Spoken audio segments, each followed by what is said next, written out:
Good evening, everybody. Welcome to the webinar for Why You Can't Think Your Way Out of a Funk.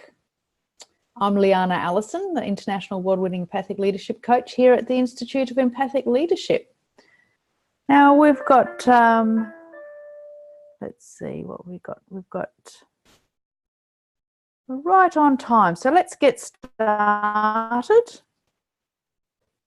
First of all, I'd just like to check that you can hear me. So if someone could pop in the chat box that you can actually hear me, that would be fantastic. Yes? Well, that's great. Love it when technology works at least partly well. That would be nice. Great, thank you everybody. Renee, Rebecca, Prue, Siren, great to have you on board. Okay. So let's get started. So basically we're going to be doing an interactive webinar tonight. First of all, let's just join the energy and let's all build the energy of this group so that we can actually support each other in what we're doing tonight. So if you all like to just close your eyes and take a nice deep breath in and out. And just 2 more of those breaths. And as you breathe, just allowing yourself to let go of your day. Letting yourself be in the here and now. Letting go of your to-do lists or what you haven't done lists. And just being really present, feeling yourself seated in the chair or wherever you are. Feel the earth beneath you. Feel your skin. And as you continue to breathe, just allowing your mind to open to new possibilities, new thoughts, new learnings. And open your heart to new connections. And allowing everybody who's present, either live on this webinar or listening to the recording, to build the energy of support and learning and nurturing of each other. Nurturing of yourself.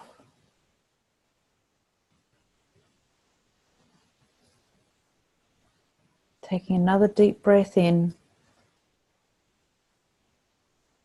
And one more. And a final breath. Excellent.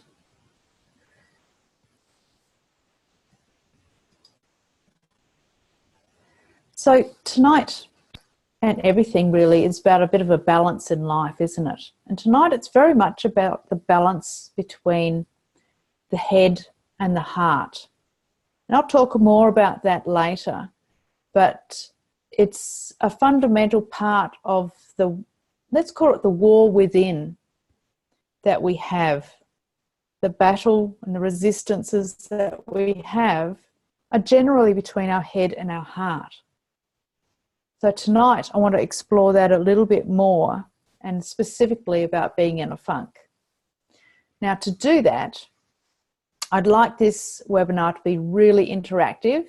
So for you to share some of your own funks and what they do, so that I can help you really directly and allow you to get some really solid answers tonight, and that you can take home and really put into some practical actions, some changes that you can make. And that way you can really move forward and get out of your funk, because, you know, that's what it's about.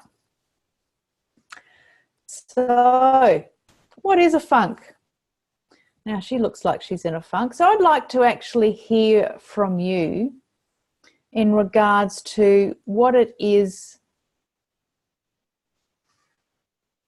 Judging myself for not being enough in my work. Yeah, that's a big one, isn't it, Amanda? So anyone like to share where they get stuck, what causes them to be in a funk, or what does a funk mean to you? So just share what that is, either in the chat box or the Q&A, so that I can really style this to suit you. Now, to give you some of the ideas, let's call them symptoms, shall we? So what's a symptom of the funk? Well, first of all, overwhelm, inertia, that can run into sometimes shame or being lost, feeling lost. And one of the things that we don't really talk about a lot is shame. Now, Renee says, I lose belief in that my health will ever enable me to live a life where I can be happy. Whenever I'm having a flare-up, this happens. Okay, and that's fair enough too. When you're feeling physically unwell, that's when we're at most likely to feel stuck. Yep, Rebecca says, feeling stuck, wanting to break out of old habits, knowing how but not feeling able to, numb. I've noticed lately I rely on external things or people or situations to feel happy. And Prue says, wanting more work and then feeling overwhelmed with so much work. Yes, and don't we do that? Like we want to get busy in our businesses and then all of a sudden we're too busy. So Amanda says the internal battle about whether or not to stand up to difficult people, whether or not it's actually worth it. Great. These are all great ways of actually recognizing that you're in a funk. So let's look at some of the symptoms. And quite often when we're in these situations, we can get really tense and we can get headaches, we get sore muscles, tiredness, we can procrastinate, that's the old thing that we all do sometimes, and we can get really, really confused. Now, when you get these things, we get to that overwhelm point. We get sort of stuck in our body if it's a physical thing, or we get stuck in our head if it's a mental loop thing, or we get stuck in our emotions and really don't know what to do with them. So we've got the feeling side of things and we've got the thought side of things. So quite often when we're in a funk, we're either very much in the emotions or in the thoughts. Now, the physical side of things is attached to our emotions. So it's well known that the body stores emotions. And when our emotions are stored and not active and flowing, our body gets stuck and it refuses to work in its most healthy way. Sometimes it's just a headache and sore shoulders. Sometimes it can be something much bigger. And Renee, this might actually relate to you. So it's very much about looking below the surface at the emotional side of things. And if we can do that, we can generally find some more information.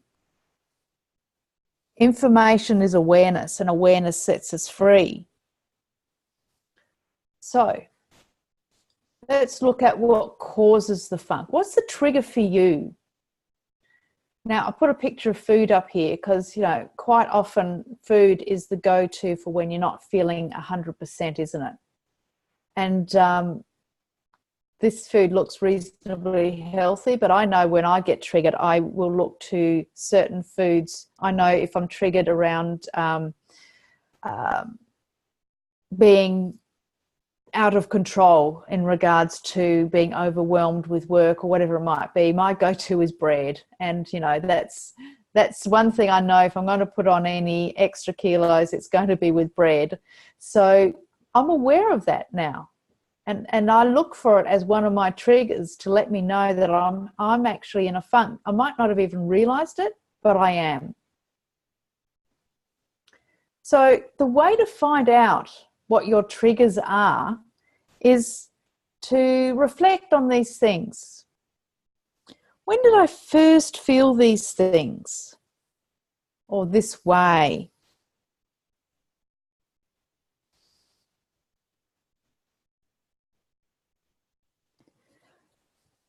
Now, this comes down to self-awareness. And self-awareness is one of those things that we have to practice. And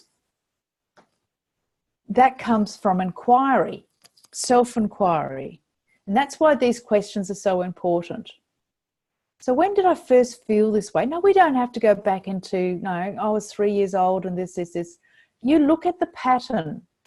Oh, I remember when I did this a week ago. Oh, and a month ago. And you look at what was the common theme at that time. What was I doing just before the funk kicked in? Because sometimes it's not actually what you're doing during the funk, it's actually before that triggers something, and then you go into a funk. So you've got to think about, what was I doing just before it kicked in? And that'll give you some sort of an idea of what your trigger is. It could be somebody that you were with. Now, if it was somebody that you were with, I know I used to get constantly triggered by my mum. So I would see, I didn't live close to her, but when I saw her, I would always get this sensation that I was going tight in my shoulders, I was gritting my teeth. I was ultimately just holding a whole heap of vocal explanations in. And that started to reflect emotionally and physically. So what was I feeling? Well, I was feeling frustrated. I was feeling unheard. I was feeling undervalued. And what is it that I want? So from my mum, I wanted recognition. I wanted to be able to actually be my true self without feeling like I was being judged. So what about you? We've talked about what you think is causing your funks. So looking at those, is that 100% what's causing it? And if it is, what is the feeling involved?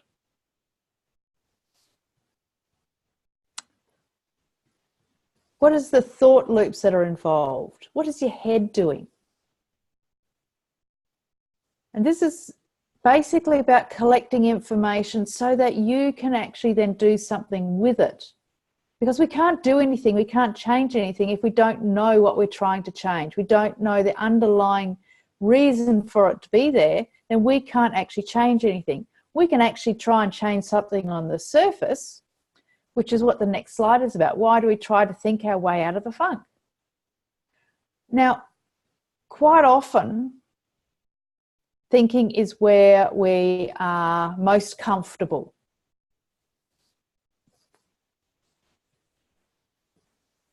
Now, if we think about the people who, we all have our, let's call it, go-to. I'm a feeler.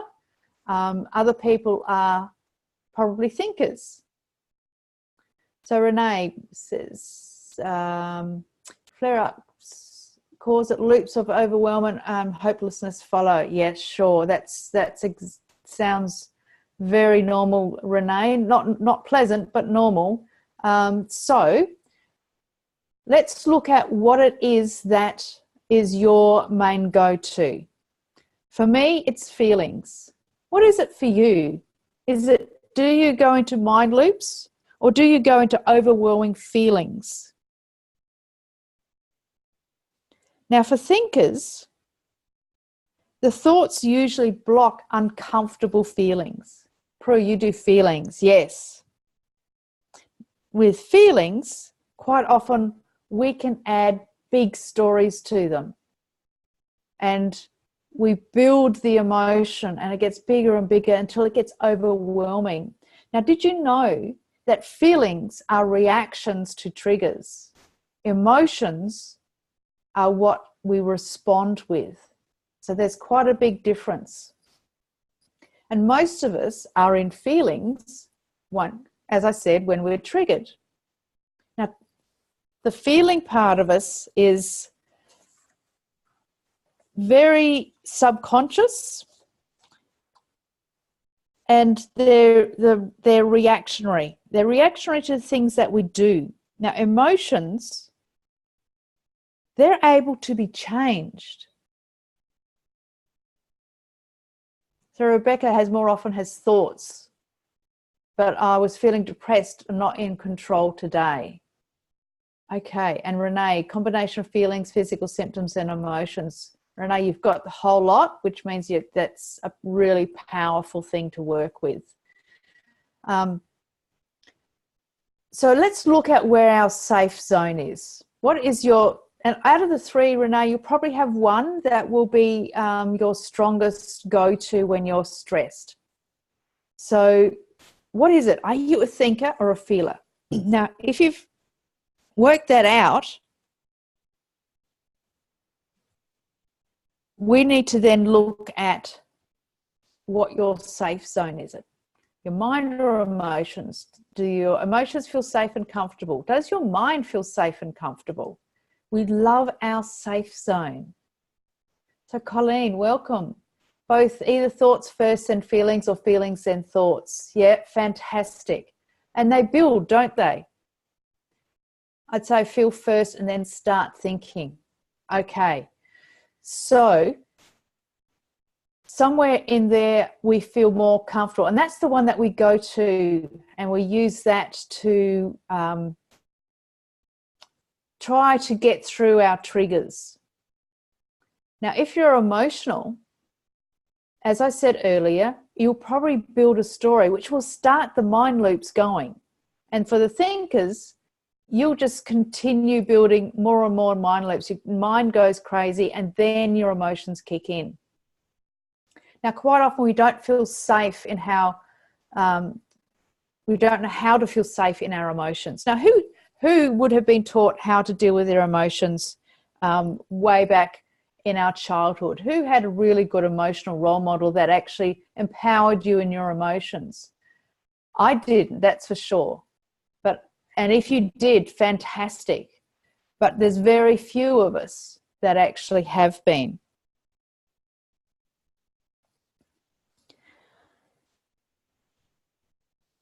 So if we're looking at these things, our funk is actually maintained by our triggers. So the triggers activate the thought loops. So the thought loops maintain the funk, or the emotional content will build to then make thought loops which will maintain the funk. So it can't be solved by changing just the thought loops. The trigger holds emotions, so we must work with them as well. Sounds fair enough. Now, if one or the other of those feels dangerous, we reject them and we judge them. And once you do that, it's very hard to change anything. If you're rejecting a thought or you're rejecting an emotion, you're pushing it away. Can't really actually do anything with it except use force to try and change it. And then you have to use consistent force to try and change it. And as I said, that makes you tired. The symptom of a funk is being tired because you're using energy to try to push it aside. Now, some of the thought loops are like, I'm not organized enough, I'm not decisive enough, I'm not outspoken enough, I'm not thin enough, I'm not smart enough, I'm not outgoing enough, I'm not productive enough, or I'm not qualified enough. All of these things are the thought loops that drag us down into this horrible feeling that we have. So how do we get out of it and stay out of it? Now, that's the key. I mean, we can actually use force to get out of it, but we want to be able to stay out of it. So as I've said, accept, honor, acknowledge, a different choice and action. So, and as I mentioned earlier, awareness is a key. We need to know why we're in a funk. We need to know what's the deeper meaning to it. So if we balance out using our minds and our emotions, we can actually get to the best version of ourselves. So who here is really good at accepting emotions, not judging them, letting them flow naturally? I know, even though I work on this all the time, I know I'm not perfect. I know that I actually have certain things that will really, really push my buttons. And I think that's normal. Improving in this area, Renee, that's fantastic. And that's all we can do, because it's really normal as human beings to have some emotional, let's call it baggage. If we were perfect, we wouldn't really need to be here, would we? We wouldn't have anything to learn. And really, as human beings, we're here to learn about ourselves and about life. So the number one thing that we have to do, as I said, is accept the emotion. Now, this is the process that you go through. As I said, accept, honor, acknowledge. So we accept the emotion. We honor the thought loop. So we don't want to push it aside. We want to honor the fact that it's there. Now, if that thought loop, I'm not good enough, for example, is actually got something that is given you a really positive facet to who you are. So people who have I'm not good enough quite often work really hard and put in a huge amount of effort, and they put in dedication to what they want to do because they've got to constantly prove themselves. So it's that I'm not good enough has given you a really positive trait. The thing is, we don't want it to drive us into that. We want to be consciously doing that positive trait. So if we honor the thought loop that gave us that positive trait, then we can let it be there and not let it control us. Be a motivator, but to do it consciously. Now, to acknowledge the limitation that they produce, that is really key. Okay, so Colleen has got a few things here that she's talked about, and that is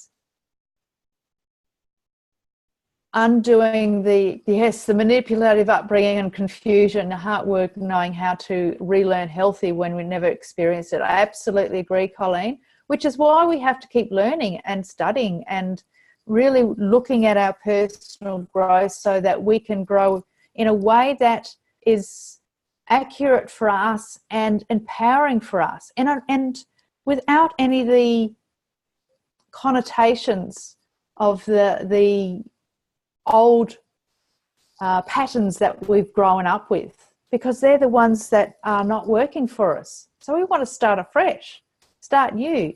And it's the old thing. Something has to die before something new can come forward. And this in itself can seem hard, but it doesn't have to be hard. And this process actually allows you to do this in a way that is quite easy and doesn't have to be traumatizing, like reliving of old traumas and experiences. Yeah, recognizing what we need to change is a really, really cool point there, Colleen. So if we acknowledge the limitation that they produced, then we can see what the value is of this particular trigger that we have for this funk. Now, self-awareness, as I said, is on the road to freedom of choice. Now, if we know all of these things, if we can know what the emotion is, if we know what the thought loop is, if we can accept the emotion, and by accept it, it doesn't mean it has to overtake us. We just have to accept that it's there. And we honour that thought loop. We acknowledge the limitation that they produce, and that limitation, for example, what's one that I can let you know about myself? So if I've got a thought loop, let's go with I'm not good enough again. So I'm not good enough, which makes me, I'm scared. So that's a fear, is the emotion. And the limitation that they produce is I work really hard, and I'm determined to actually win at what I do. So that changes my perspective on that feeling, that funk that I'm in from those triggers. I mean, the trigger could have been somebody said something that, oh, well, whatever you said there, well, that wasn't very good, or that work that you did, you know, that's not up to standard. Oh, straight away thought, look, I'm not good enough. Okay, I'm not good enough, fear. Yep, okay, I work really hard. I can actually figure this out. Colleen, yes, I don't know how to handle this. Exactly. And that I don't know how to handle this can actually have a positive outcome of I'm going to find a way. I'm going to find the answer. I'm not going to sit still and just sit in I don't know. It's like, well, how can I know? What is the next thing I have to do? And that's what it comes down to, being aware, make a different choice, and take the first small step of action straight away. So what that does is, once you've got the awareness and you take that first small step of action, you've already broken the pattern. You're out of your funk. And if you do that every single time that you get stuck, you will be gradually moving forward. So this process is something that you can do every single day. And it can be a really big thing, or it can just be a small thing. It doesn't matter. But it moves you forward. And it stops the mind loops, and it stops the overwhelming emotions.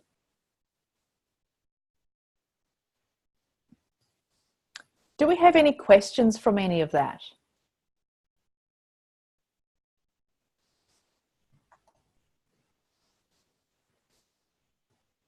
No, all good? Okay. So what I'd like to do now is I'd like to run you through a meditation just to balance out some of the emotional and mental overwhelm that we can have that causes these funks. And as you said, Rebecca, depression is in there as well. And when we talk about depression, people get a little bit scared about that word. Now, if we look at it from the aspects of what I've just talked about in the emotion, the mind loop, and the limitation, we can actually get out of those short-term depressions really, really easily. We find out what it's actually trying to say to us. It's wisdom that it's trying to deliver, because a feeling is trying to tell you something. It's in your body for a reason. So let's now really settle into where you're at, get comfortable, and I'll take you through this meditation. So closing your eyes,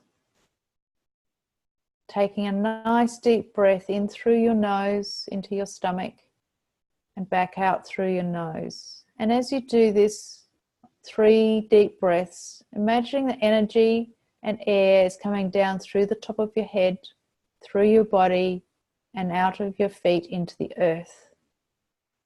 So as you breathe, you feel more and more connected, not only to yourself, but the earth and all there is, the wisdom that's available to you. And you just keep breathing and slowing down, letting those thoughts slow down. They don't have to disappear. We just watch them. Letting your body relax.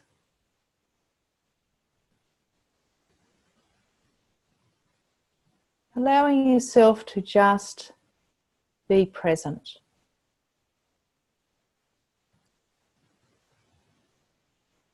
And as you breathe, you feel your shoulders dropping, your neck relaxing.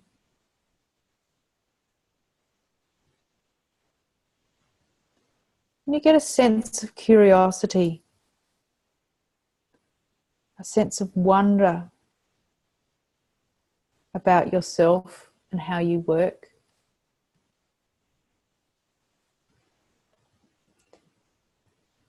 And as you breathe, you may start to see in your mind's eye or imagine you're in this beautiful forest and you're on a nice soft bed of moss. And as you sit or lie there, you start to look around yourself.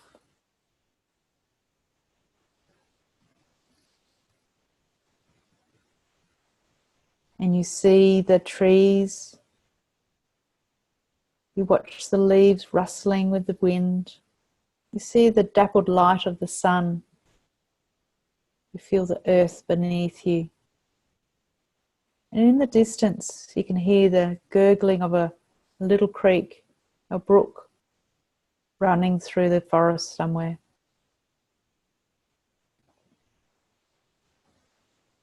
In this space, you just feel very relaxed and curious.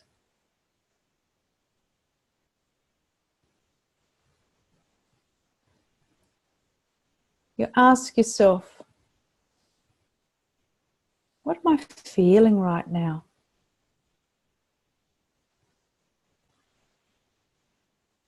And you feel this sensation in your body where your feelings are stored.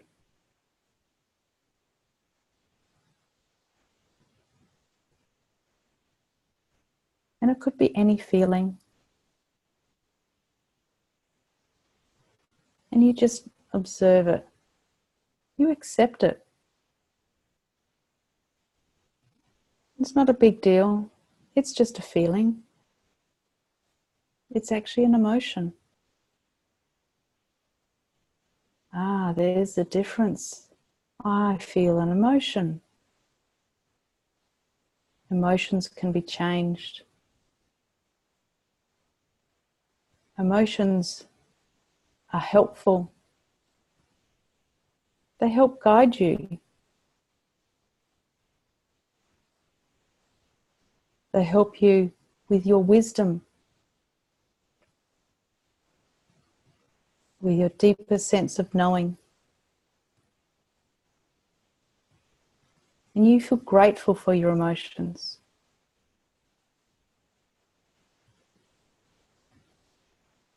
And you feel your heart open and expand. You feel it in your chest. And it glows. You take a deep breath in and you feel gratitude for your emotions.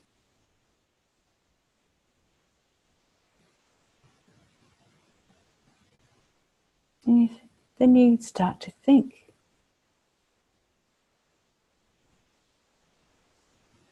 And in your mind, you notice your thoughts floating through. And you look at them in a way that is curious. You don't have to add to them. They're just there. And they're just thoughts.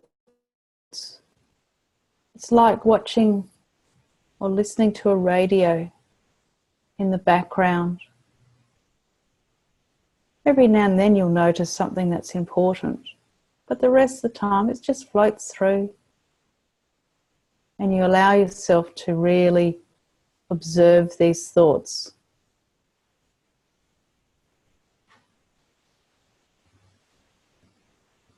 So that you can actually pick the ones that are important and ignore the rest.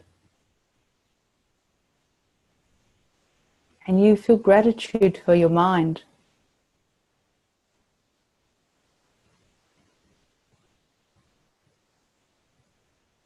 It's an amazing thing that serves you well.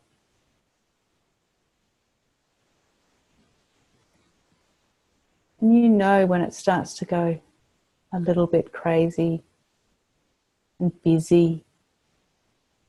It's a sign. Where do you need to slow down? Where do you need to nurture yourself?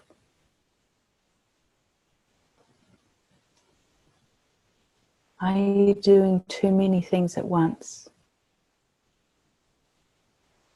It's a sign and a guide to help you to live your best life.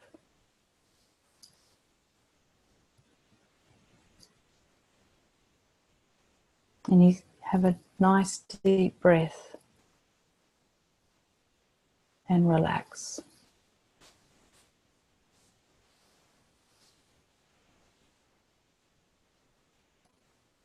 And you look around you in that beautiful forest, and you feel gratitude for where you're at.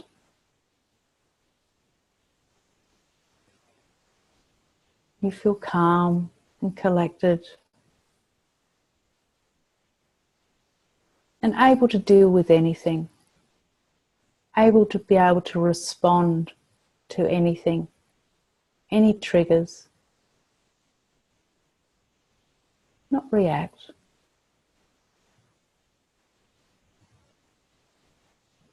And with that, you look towards the sun and feel its warmth on your face. And feel encouraged and positive.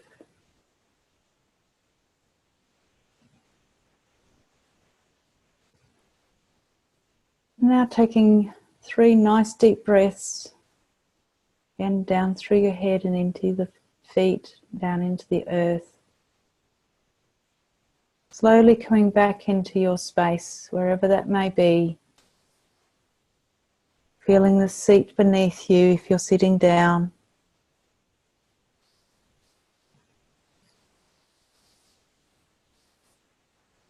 Wriggling your toes and your fingers. Coming back now to the reality of where you are, in that room, in your space.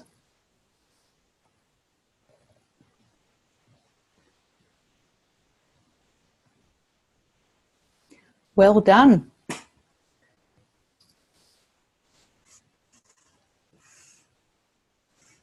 So, I'd love to have some feedback of what you discovered, either in the presentation or in the meditation. And just to get some feedback to be able to help you out with that.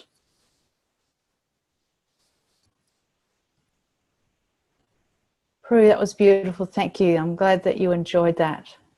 Thank you from Colleen.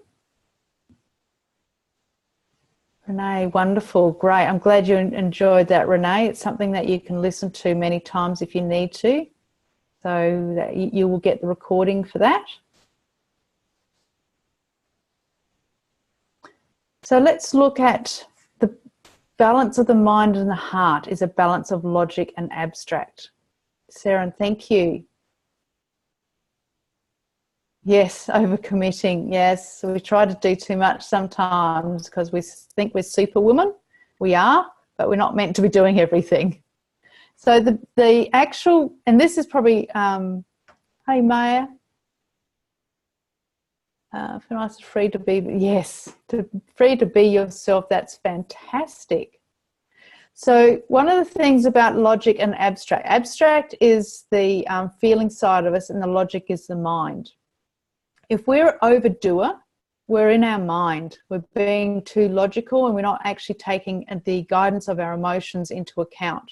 If we're too abstract and we always looking for the whys and trying to figure out what to do, but not taking any action, we're probably more in the feeling side of things, and we need to be more logical and to be able to take immediate action.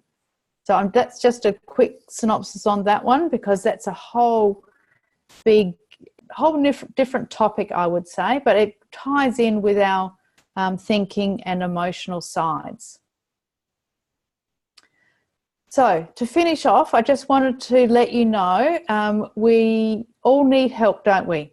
I certainly do. I have my own help in regards to my personal growth and expansion. And when we're in a funk, sometimes we just need help. So I wanted to offer you an opportunity. So I've got the techniques for fast and easy change. And that technique that we ran through earlier, if I guided you through that in one particular area, that would change so quickly. So I'm offering a free 15-minute chat with me to see how that could work for you, if it's actually something that would be an option. Now, that's very simple, and all you have to do is just email me, and it'll also be in the email where I send out in the recording. It'll have the link to the free chat, but you can just email me at any time, and we can organise that. If you can't email me, just message me. You know, in this day and age with social media, you can find me just about anywhere. So I would look forward to you actually reaching out, and let's just chat. Very casual. So thank you all so much for being with me tonight. I've had a wonderful time sharing this with me, and I hope you have as well. And no worries, thank you. And Rebecca, thank you also, Prue. Wonderful, great. So Renee, thank you. It was great to have you on board, Renee. I was very excited to see you on board. So please enjoy the rest of your evening, and thank you also, Amanda. And if you have any questions, you can also let me know what they are.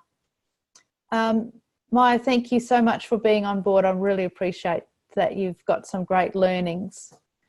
Fantastic, everyone. Have a wonderful evening, and I hope to see you again very soon, either on the wonderful Facebook or the next webinar. Enjoy your evening. Bye for now.